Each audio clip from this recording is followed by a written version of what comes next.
that nothing in life is worthwhile unless you take risks. Nothing.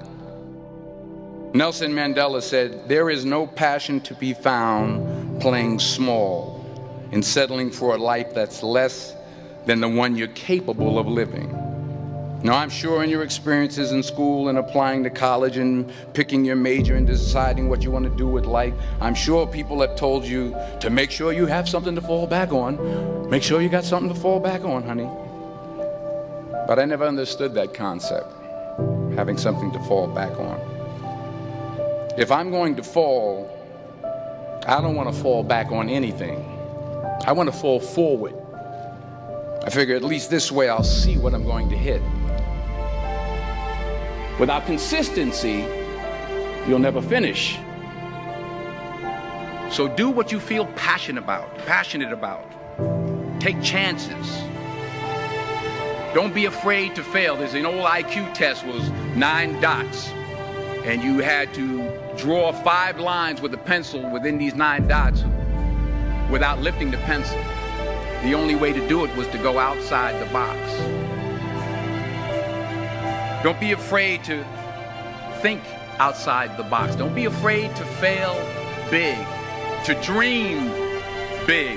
But remember, dreams without goals are just dreams.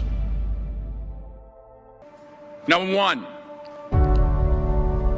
put God first.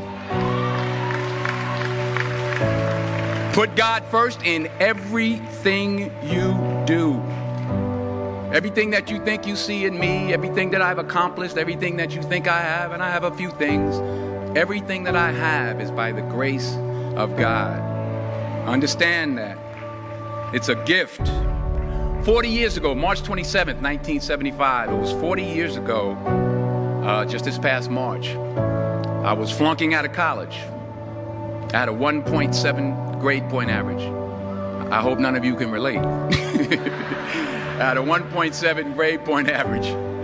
I was sitting in my mother's beauty shop. They still call it beauty shop now? What they call it now? Yeah, I was sitting in the beauty parlor.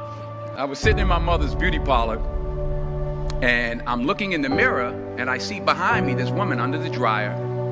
And every time I looked up, she was looking at me, just looking me in the eye.